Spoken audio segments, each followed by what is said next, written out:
Hello, welcome to Flashback. We are doing episode 12. We are talking about Blood Omen Legacy of Kain. Go check out the other content. It's where we take a game and we look back at it. So this time we're doing Blood Omen Legacy of Kain. I already said that, repeated myself.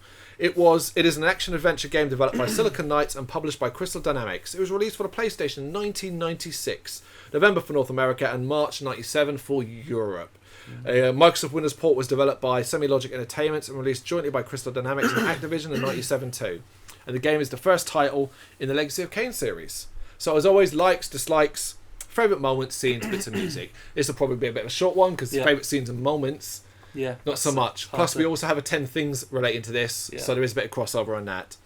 So I'm going to fly through some likes. It's an epic of a story in a world. Great voice acting, it's fucking vampires, and it's detailed to look at. That's all my likes pretty much. Yeah.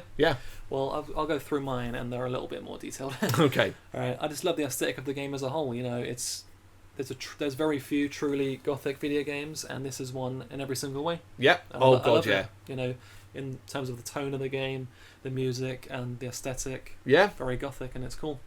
I love Simon Templeman does the voice of Kain, and I think his performance is really memorable. He delivers a line as if he's reading poetry almost, which there's there's that kind of feel to the game anyway.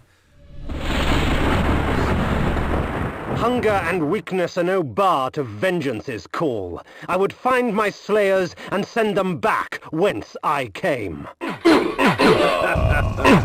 Bay Victus! Kill you, bastard! If we put you down once, we could do it again. What trickery is this?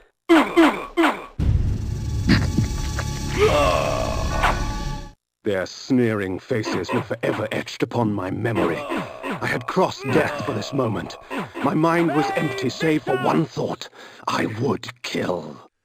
Yeah, I just love his voice. In fact, the voice acting as a whole is tremendous. It's amazing, yeah. Yeah, just the overall tone of the game. You know, everything is very dark and depressing in Blood Omen, but there are very few, if any, shining lights within it. But it really captures that medieval setting really perfectly. It nails it, it really does. It's a combination of fantasy and realism mixed nicely together. Yeah, and the mythology in the world, you know, specifically the concept of the Pillars of Nosgoth and what they represent. It's intriguing. It does intrigue. It's not always straightforward, but it's intriguing enough, and clearly enough to create a franchise out of it as well. Yeah, who doesn't love the blood-sucking mechanic in the game? Yeah, of course. One of the most fun things. Standing 2 feet away from a body and watching blood get pulled in a stream towards Kain. Yeah, this is never fails to satisfy. It's an adult game, you know. The adult themes we talked about, the blood sucking, the gory visuals that can happen when you kill people, like the Soul River smashing people into pieces. Mm-hmm. The sort of horror elements, the brothels. It's all very, very aimed at an adult audience. Yeah. Not good for kiddies. No, but it is one of those, I would say, cult classics rather than considered a general great game. I think it's a cult classic. People that know it love it. Yeah, there's lists of the best PS1 games. We might put it on there, but not everyone would. Absolutely. And that's because it does have some issues. Yeah. Which is, I'll imagine they're the same points we both got. The same, one that we came to in the 10 things and we come to in this. And that's the loading times, of course, which are excruciating. You know, simply going to and from your inventory. It's just super lengthy. You know, heaven forbid you want to choose a different weapon. Basically, you know. Yeah, loading times are just the worst. They're everywhere, and you can be mid-conversation, accidentally hit the menu button, and the game will freeze up, Kain will stop dead, and you'll have to wait for that conversation or the talking point to end before you then go into the menu. Infuriating. Hard to navigate, terrible map system, easy to get lost, very easy to get lost. And puzzle dungeons, they make up quite fucking a big switches bulk of the game, you know, and they're just really not fun to navigate, to find your way around them, annoying traps, switch puzzles. And they're quite repetitive. Yeah.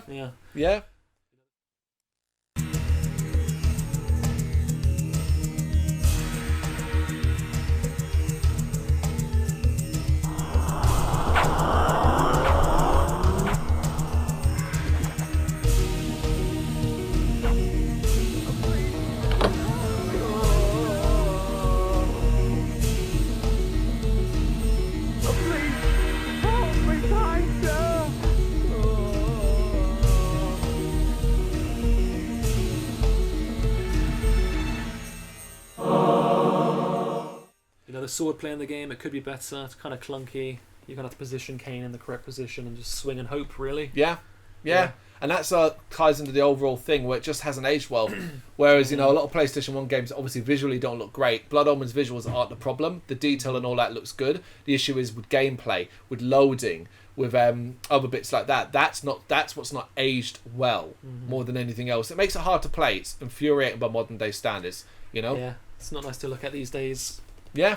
What about your favourite moments, scenes, bits of music?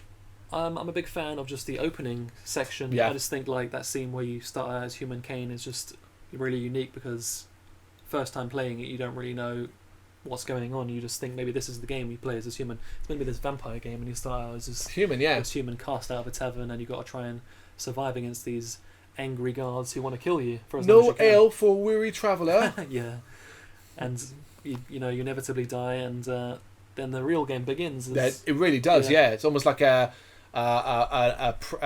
what do they call it? A precursor, prologue. It's a prologue. Yeah, basically, yeah. The tavern's closing. Best be on your way, stranger. What? No mug of ale for a weary traveller from distant Corhagen? I can reward you well, for I am of noble blood.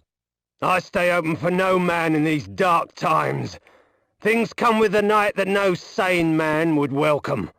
And so I left, cold of heart and soul, forced to the road and the long, bitter night. That's him!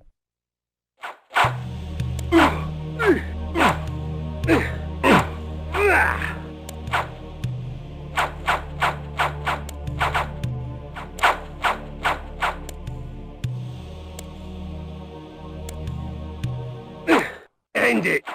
Now! You'll think you failed, but then the cutscene starts, and we're going to talk about the music in the game, which I think is really memorable and suiting for the setting of the game. And I think that music that plays after Kain does die, when he says his whole Vaevictor speech. That's kind of sad music. Yeah, it's like really nice piece of music. And then you get the following Kain's awakening when he wakes up in his crypt, and it's like that. Boom. Yeah, that's a solid piece as well. But and it's just things like a lot of the towns of Corhagen with the plague looks fantastic, really, really different, and a choice of an ending in 1996, 1997. Having a choice of an ending, was cool. All right, one of them would become canon, and that's fine. Well, one had to become canon to make sequels, and they chose the right one. Yeah, quite innovative for the time. Yeah, with the amount of stuff they crammed into it. Also, it's all a lot. Weapons, transformations, spells. They gave you a lot to play with. More than they had to. Yeah, way more. Yeah. There you go. That's Blood Omen Legacy of Kain. Make sure you check out the other episodes. Let us know what you'd like us to cover in the comments. Hit that like and subscribe button, and thanks for watching.